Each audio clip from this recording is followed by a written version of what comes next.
Central हज committee की तश्कील 9 के मामले पर मरकज ने सुप्रीम कोर्ट से 8 हफ्तों का वक्त मांगा है। मरकज की पैरवी कर रहे वकील ने अदालत को बताया कि कोरोना वबा और रियासतों के असेंबली इंतखाबात की वजह से कमेटी की तश्कील में ताखीर हो रही है।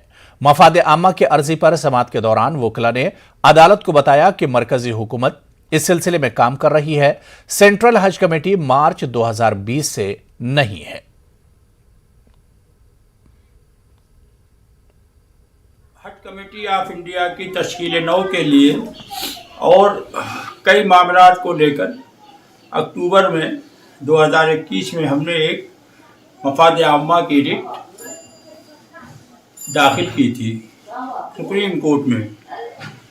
उसमें 3 दिसंबर को सुनवाई हुई थी और अदालत ने 6 हफ्ते का मरकजी हुकूमत समेत सारे फरीकैन को नोटिस जारी किया था कि 6 हफ्ते के अंदर जवाब थे। किसी वजह से वो सुनवाई नहीं हो सकी थी। आज फिर सुनवाई हुई है 7 नंबर कोर्ट ने, जिसमें जस्टिस अब्दुल नज़ीर साहब और जस्टिस कृष्ण मुरानी साहब ने सुनवाई करते हुए मरकजी हुकूमत और हुकूमत के खिलाफ सख्त रवैया रुख अख्तियार करते हुए कहा कि हम आखिरी मौका दे रहे हैं 8 हफ्ते। मार्च 2020 से हज कमेटी ऑफ इंडिया की तश्कील नहीं हुई है।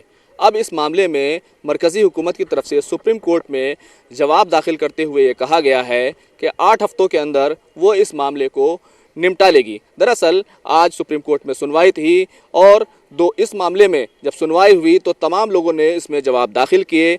और आपको बता दें कि इस मामले में अक्टूबर 2021 में एक मफाद आमा की अर्जी दाखिल की गई थी, जिसमें कहा गया था कि हज एक्ट की खिलाफ वर्जी हो रही है, हज के लिए कमेटी नहीं बनाई गई और तमाम जो इल्ज़ामात हैं वो लगाए गए थे मरकज़ी हुकूमत पर, वजारत अक़लियती उमूर पर, और हज कमेटी ऑफ इंडिया को भी इस मामले में पार्टी बनाया गया था। आज इस मामले में महत्वपूर्ण जो सुनवाई हुई है, जो अहम समाअत हुई है, उसमें मरकज़ की तरफ से कहा गया कि इस मामले को वो कर रहे हैं और अगले 8 हफ्तों में वो इस मामले को निपटा लेंगे। यानी कि वजारत की जानिब से, यानी वजारत अक़लियती उमूर मरकज़ी वज़ीर मुख्तार अब्बास नकवी की जानिब से इस मामले में कमेटी बनाने की कोशिश की जा रही है।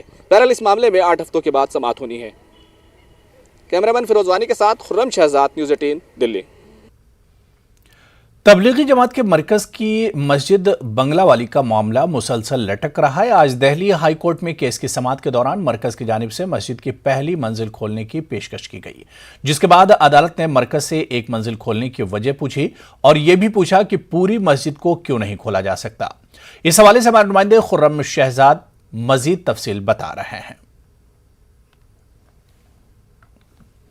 इस बार इंटरेस्टिंग ये रहा कि जो यूनियन ऑफ इंडिया की तरफ से वकील हाजिर हुए, उन्होंने कहा कि हमको एक फ्लोर के खोले जाने पर मस्जिद के कोई ऑब्जेक्शन नहीं है और ना ही इस बात पर ऑब्जेक्शन है कि कितने लोग उसमें नमाज पढ़ें। तो इस पर अदालत ने उनसे कहा कि जब आपको एक फ्लोर के खोलने पर ऑब्जेक्शन नहीं है तो बाकी के और फ्लोर्स के खोलने पर क्या ऑब्जेक्शन हो सकता है।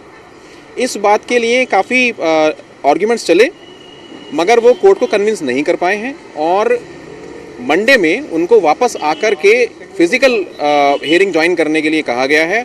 इस बात पर सेटिस्फाई करने के लिए कहा गया है कि अगर एक फ्लोर को खोलने में सरकार को कोई एतराज़ नहीं है तो बाकी के और फ्लोर्स पर नमाज हो जाए, इसमें क्या एतराज़ हो सकता है, इसके पीछे लॉजिक क्या है, वो रीजनिंग देने के लिए कहा गया है। तो अब देखते हैं मंडे क्या होता है। हमको उम्मीद है कि मंडे में ये ऑर्डर हो जाएगा। आपकी तरफ से क्या चाहा जा रहा है? हमारी तरफ से ये चाहा जा रहा है कि 21 अप्रैल में इसकी अगली सुनवाई होनी तय है।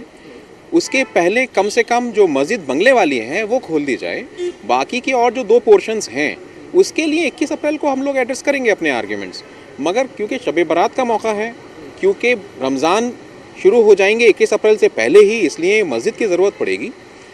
तो हम इसलिए ये एप्लीकेशन लेकर के आए हैं कोर्ट में कि इन दोनों मौक़ों की वजह से इसको खोल दिया जाए, मस्जिद को पूरी तरह से खोल दिया जाए। More so when there are no restrictions. DDMA के जितने भी रेस्ट्रिक्शंस थे वो विड्रॉ हो चुके हैं और इसके ऊपर किसी का कोई ऑब्जेक्शन भी नहीं है कि वो किसी subject to certain terms and condition withdraw करे गए हैं, एक्सेप्ट द SOP। जो भी SOPs हैं जो बाकी जगहों पर होंगे वो हम भी फॉलो करेंगे। तबलीगी जमात मरकज़ मामले में मरकज़ी हुकूमत मुसलसल अपने बयानात बदल रही है। सबसे पहले मरकज़ की तरफ से ये पेशकश की गई कि DDMA की गाइडलाइन के तहत मरकज़ खोला जा सकता है। दोबारा मरकज़ ने ये कहा कि सिर्फ 50 लोगों को इजाज़त दी जा सकती है और आज की समाअत में मरकज़ की तरफ से कहा गया सिर्फ एक फ्लोर मरकज़ तबलीगी जमात के बंगले वाली मस्जिद का खोला जा सकता है। बहरहाल ये देखना होगा जब सोमवार के दिन यानी मंडे को सुनवाई होगी तो मरकज़ क्या खुलेगा या फिर मरकज़ी हुकूमत कोई नई पेशकश लेकर आती है। कैमरामैन फिरोज वानी के साथ खुर्रम शहजाद, न्यूज़ 18 दिल्ली।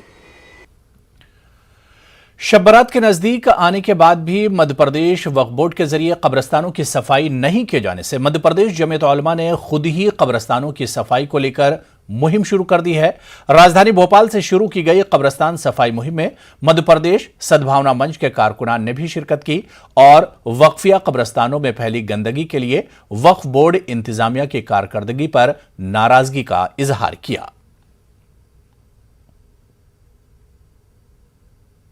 कब्रिस्तानों में जहाँ तक कोशिश हो सकती है साफ़ सफाई कर रही है, पर शहर के तमाम मकबरों और कब्रिस्तानों में जो ज़रूरियात है कि हिफाजत के दरवाजे नहीं हैं, लाइटें नहीं हैं, जगह जगह बाउंड्री वॉल टूटी हुई हैं, तो जब कहाँ तक तंजीमें इस कामों को करेंगी और कब तक बेदार करेंगी।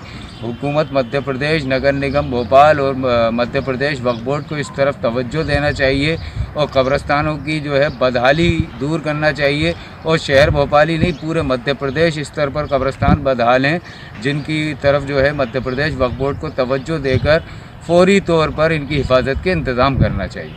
इसका पानी पूरा कब्रिस्तान में आ रहा है, जिसकी वजह से पूरे रास्ते भी ख़राब हो गए और यहाँ अंदर आना बड़ा मुश्किल हो गया है। कितना कीचड़ हो रहा है और बाउंड्री वाल तो है ही नहीं यहाँ के ऊपर। तो हुकूमत से या वक्फ बोर्ड से हमारी ये गुजारिश है कि या तो वो हमें इजाज़त दे दे तो हम आवाम इसके लिए तैयार है, चंदा करके हम इस बाउंड्री को कर लें, या फिर आवाम या फिर नगर निगम इस काम को अंजाम दे। आज़ादी का अमृत महोत्सव के तहत मध्य प्रदेश उर्दू अकादमी के रियासत गिर सतह पर मुनक्किदा मुख्तलिफ प्रोग्रामों में नुमाया कारकर्दगी का मुजाहरा करने वाले तलबा को इनाम और सर्टिफिकेट से सरफराज किया गया। एकेडमी के जरिए जहां बैतबाजी, मजमून नवेसी, नात, हमदो गज़ल के मुकाबले में बेहतरीन फ़न का मुजाहरा करने वाले तलबा को इनाम से सरफराज किया गया, वहीं एकेडमी के जरिए मुनक्किदा जश्न उर्दू में ताउन पेश करने वाली उर्दू तंजीमों के सरबराहान को भी सर्टिफिकेट पेश किए गए।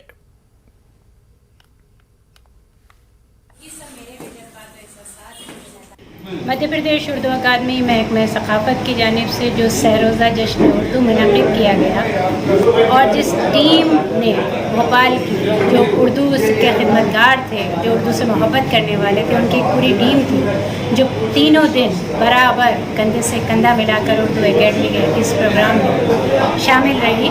आज उनको बुलाकर एक छोटी सी महफिल मुनक़िद की, उनका शुक्रिया अदा किया और सबसे अपील की कि इसी तरह उर्दू के फ़रोग़ के लिए, उर्दू की तरक्की और तरवीज के लिए उर्दू एकेडमी के साथ कंधे से कंधा मिलाकर हमेशा रहें और उन सब का ताउन हमें मिलता रहे। बस इसी मकसद से आज की ये छोटी सी महफिल।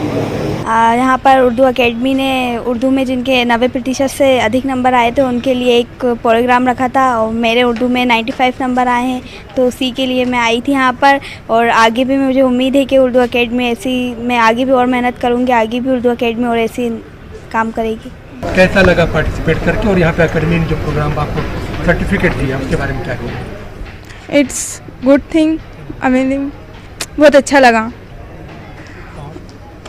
और I am second winner of बैतबाजी। आज़ादी का अमृत महोत्सव के तहत मध्य प्रदेश उर्दू अकादमी के ज़ेर-ए-एहतमाम भोपाल में मुशायरे का भी इनेकाद किया गया। भोपाल रविंद्र भवन में मुनक्किदा मुशायरे में मुल्क के मुमताज़ उर्दू शोरा ने शिरकत की और अपने बेहतरीन कलाम से सामाईन को महसूस किया।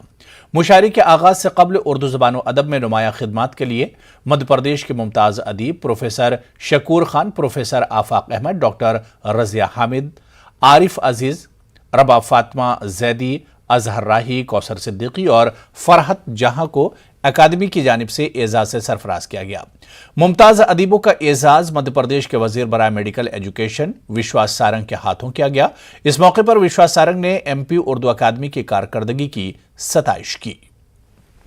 को ध्यान में रखते हुए अपने वर्तमान को सहेजे, तभी उसका भविष्य सुनहरा हो सकता है। जब तक हम अपनी संस्कृति को बचा के नहीं रखेंगे, तब तक हम अपने भविष्य का सही निर्धारण नहीं कर सकते। और उसके लिए बहुत ज़रूरी है कि हम हर भाषा को मजबूत करें और इस बात को सुनिश्चित करें कि हमारे पूरे पुराने रीति रिवाज, हमारी विरासत, हमारी संस्कृति ये आगे आने वाली पीढ़ी पूरी तरह से स्वीकार करे। मैं एक बार पुनः बहुत बधाई देता हूँ और जिनका हमने सम्मान किया है उन सब बुजुर्गों को यही निवेदन करूँगा कि हमने आपको सम्मानित कर आज अपने आप को सम्मानित महसूस किया है। निश्चित रूप से आप सबने जो कुछ किया है वो आगे आने वाली पीढ़ी के लिए बहुत ही महत्वपूर्ण है। आप सबका आशीर्वाद इसी तरह हम सबको मिलता रहे। मध्य प्रदेश सरकार कटिबद्ध है मध्य प्रदेश की हर संस्कृति को मजबूत करने के लिए। चलिए यहां पर रुकेंगे फिलहाल छोटे से ब्रेक के लिए।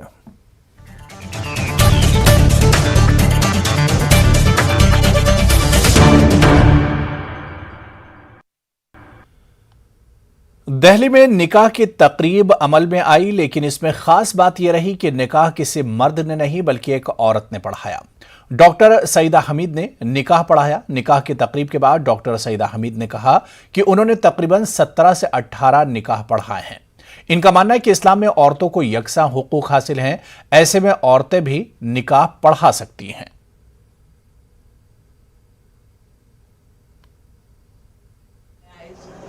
निकाह पढ़वाया, उसमें क्या कहूँ मैं। देखिए पहली बार नहीं है, मैंने पहला अपना निकाह जो मैंने पहला निकाह पढ़ाया था वो 2007 में पढ़ाया था लखनऊ में। वो वाकई पहली बार थी। इसके बाद मैं 17-18 निकाह पढ़वा चुकी हूँ और इसमें क्योंकि कुरान शरीफ में ऐसा कुछ नहीं है कि मर्द पढ़ाए निकाह या औरत पढ़ाए, तो जो मैंने किया आज वो in accordance with the Quran शरीफ के जो हिकायात हैं, जो कुरान शरीफ के इंजंक्शंस हैं, उसके अकॉर्डिंग है। निकाह में औरत या मर्द की कोई शर्त नहीं है। देखिए कुरान में जो एक गलत फहमी इस्लाम के बारे में है कि औरतों की पोजीशन बहुत सप्रेस्ड और रिप्रेस्ड है। इस्लाम ने औरत मर्द को बराबर का हक दिया है। उस वक्त 1500 साल पहले जबकि औरत की कोई हैसियत नहीं थी, पूरी दुनिया में हैसियत नहीं थी, और जहाँ इस्लाम रिवील हुआ अरब में वहाँ बिल्कुल हैसियत कुछ नहीं थी। तो उसमें जो आयत मैंने सूरा अल-अहज़ाब में से आपको 33rd सूरा में से पढ़ के सुनाई, उसमें हर चीज़ में औरत और मर्द इक्वालिटी है, शाना बशाना खड़े हैं औरत। खबर महाराष्ट्र से है, जहां बजट 2022-23 में अक़लियतों को यकसर नजरअंदाज किया गया है, जबकि मुंबई समेत दीगर रियासतों में अहम प्रोजेक्ट और हिफ्ज़ान सेहत पर खतीर रुकुमात मुख्तस की गई हैं। ताहम अक़लियतों के लिए मौलाना आज़ाद मालियाती कारपोरेशन के लिए पहले 500 करोड़ रुपये मुख्तस थे, लेकिन अब इसे बढ़ाकर 700 करोड़ रुपये मुख्तस किया गया है। दरअसल मौलाना आज़ाद मालियाती कारपोरेशन अक़लियतों की तालीम और रोजगार के लिए कर्ज फराहम करता है।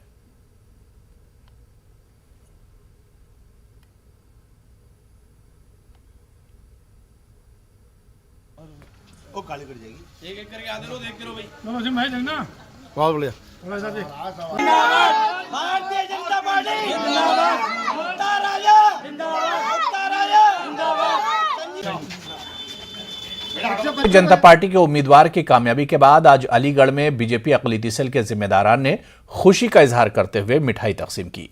इस मौके पर कहा गया कि उत्तर प्रदेश का मुसलमान एहसान फरामोश नहीं है।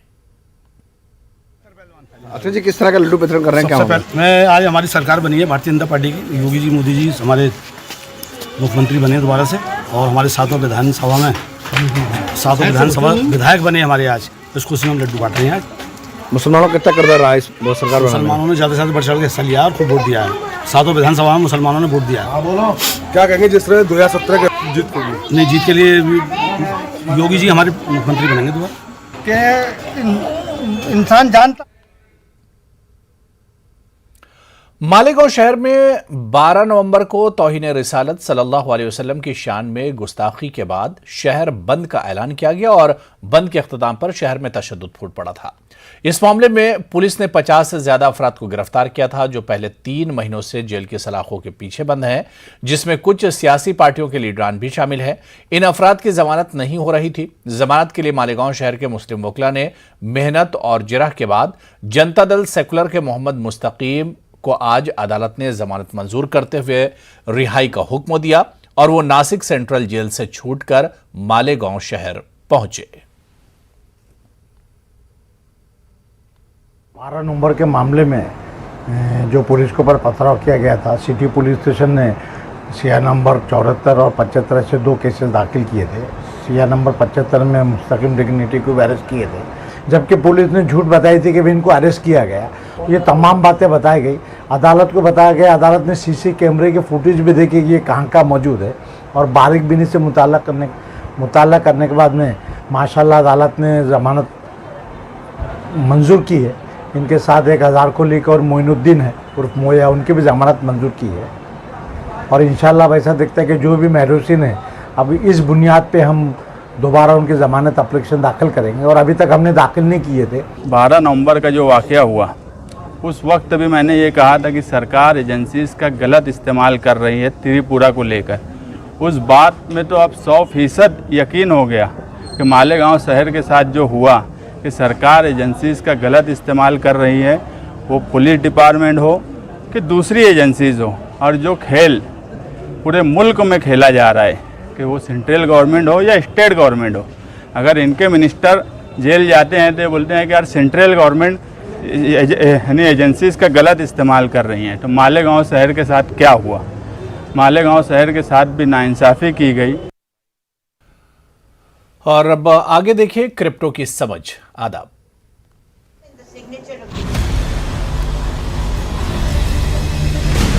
ज़ेड पे and news 18 network present crypto की समझ। जेड पे and news 18 network present crypto की समझ के नए एपिसोड में आपका स्वागत है। यहां हम आपको बताते हैं क्रिप्टो जगत की अहम खबरें और जानकारियां। स्विट्जरलैंड का लुग्यानो बिटकॉइन, यूएसडीटी और एलवीजीए टोकन को अपना कानूनी टेंडर बनाने वाला पहला यूरोपीय शहर बना। इसकी घोषणा एक ऑनलाइन कॉन्फ्रेंस के दौरान की गई, जहां लुग्यानो के मेयर माइकल फ्लोटी और सीटीओ टेथर पोलो अर्डोइनो हिस्सा ले रहे थे। सिटी अथॉरिटीज ने कहा कि लुग्यानो में नागरिक और कंपनियां सभी गुड्स, सर्विसेज और टैक्सेस के भुगतान के लिए जल्द ही बीटीसी, यूएसडीटी और एलवीजीए का इस्तेमाल कर पाएंगी। लेन देन करते समय एक थर्ड पार्टी इंटरमीडियरी की मदद से crypto currency automatically Swiss France में कन्वर्ट हो जाएगा। लुग्यानो मेयर माइकल फ्लोटी ने कहा कि टेथर के साथ पार्टनरशिप करके लुग्यानो शहर अपने भविष्य में निवेश कर रहा है। लुग्यानो ब्लॉकचेन के पोटेंशियल को समझता है और ये साझेदारी बेहतर, ज्यादा खुले, ट्रांसपेरेंट और स्मार्ट शहर बनाने में मदद मिलेगी। इस घटना ने साफ कर दिया कि लुग्यानो शहर यूरोपीय ब्लॉकचेन हब बनने की योजना बना रहा है। लुग्यानो एल साल्वाडोर के नक्शे कदम पर चल रहा है और जल्द ही लीगल टेंडर के रूप में क्रिप्टो करेंसी का इस्तेमाल करने वाला यूरोपियन कॉन्टिनेंट का पहला शहर बन जाएगा। English social club Manchester city का क्रिप्टो पार्टनर बना OKX EPL टीम की वेबसाइट पर की गई घोषणा के अनुसार क्रिप्टो करेंसी एक्सचेंज OKX अब क्लब का ऑफिशियल क्रिप्टो पार्टनर है।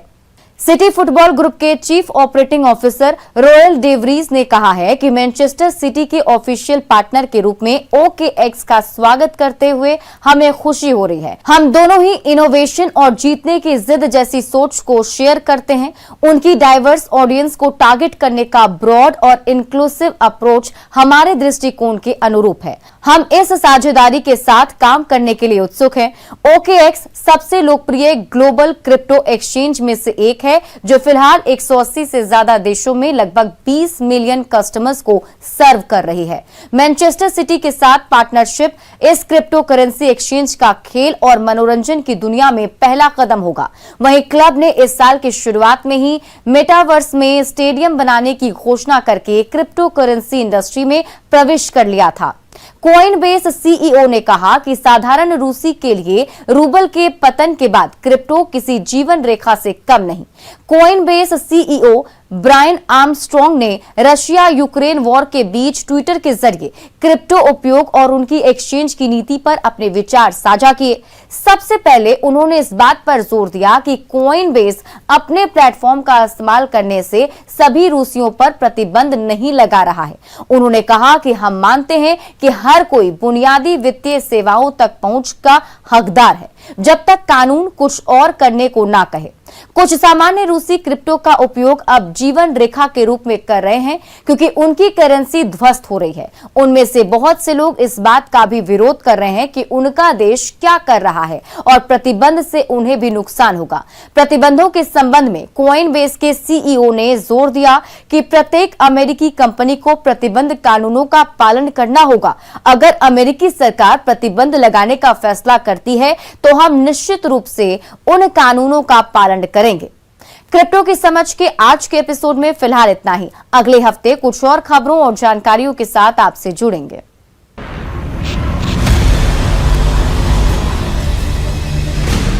ZPay and News 18 Network present crypto की समझ।